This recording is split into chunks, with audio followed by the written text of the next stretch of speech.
ننګرهار ته د اشرف غني سفر، هلته یې څه وویل او څه یې وکړل، مطلب تر پایه راسره وګورئ. ګرانو لیدونکو السلام علیکم. ولسمشر محمد اشرف غني نن د یو لوړ پوړي دولتي پلاوي په مشرۍ ننګرهار ته سفر وکړ. ولسمشر غني ننګرهار کې په سوله او هلته په مهمو پروژو وغږېد او بېلابېلې لیدنې هم وکړې.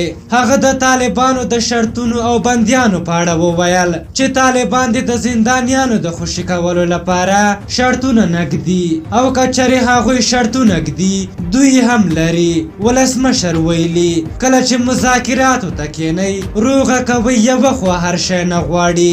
دا زموږ او ستاسې دود او دستور دی. که په بندیانو غږیږي دا د شرط نږدي، موږ هم شرطونه لرو. ماته دې ووایي څه وخت له پاکستانه وځئ او د نشهیي توکو له کاروبار او قاچاقه لاس اخلئ. را دې شي چې سوله کوو. غني وویل افغان وژنه جرم دی. طالبان د افغانانو ته سپکاوی نه کوي، ځکه په وینا یې چې افغانان د خپلې بېوزلۍ ښکار شوي دي. ښاغلي غني طالبانو ته په خطاب کې وویل د سولې خبرې اترې به د جرګې له لارې وکړي. د پردې تر شا هېڅ خبرې نه کیږي. هر هیات چې ځي صلاحیتونه به یې محدود وي، خو په کابل او ولایتونو کې به قوي ملاتړ ولري. هغه وویل سبا منطقه سوله غواړي که نه، لالکای د ځان بېلوئ مګر له نورو یې نه بېلوئ.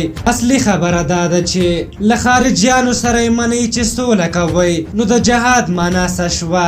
افغان وژنه جرم دی، موږ چاته سپکاوی نه کوو. طالبان د دې وطن خلک دي اما نورو افغانانو ته د سپکاوی نه کوي. راشئ چې په جرګې باندې نتیجې ته ورسیږو. ولسمشر محمد اشرف غني وویل د هېواد په ګټو او د افغانانو په حقونو معامله نه کوي. په دې برخه کې هیڅ ډول انعطاف نشي کولی او د نظام ساتنه به کوي.